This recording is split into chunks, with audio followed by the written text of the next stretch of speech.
The park offers an amazing view of the Mactan Channel and is frequented by those who want to escape the busy weekend traffic in the city. My friend said he had his drone with him, and he thought that the park was just the perfect spot to do it. It was past 4 p.m. when we arrived at the park. There were few people around, and the sky was just starting to turn orange. It was perfect timing. My friend was busy setting up his drone when a small motorized banca docked right in front of us. The boat was from the island just across the channel. Suddenly, as though a light bulb lit up right in front of us, my friend and I both looked at the boat and at each other. "Are you thinking what I'm thinking?" he said. And I definitely was. After a very quick negotiation with the boat guy, we were on our way to Shell Island.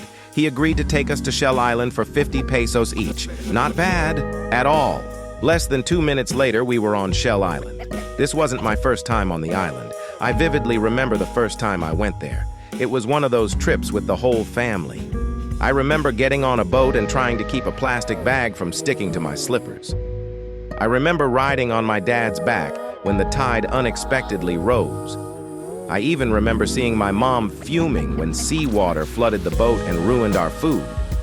I know this was ages ago, but when I set foot on the island for the first time in 30 years, everything just came flooding back.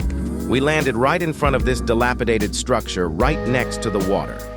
If I'm not mistaken, this is the only structure on the island, at least right before the construction of the third bridge began.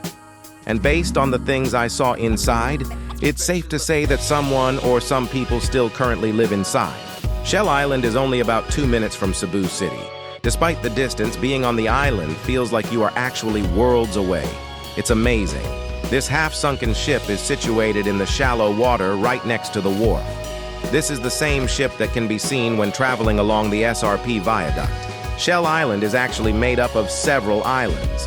The biggest one is where this structure is located. Behind the structure is a huge clearing.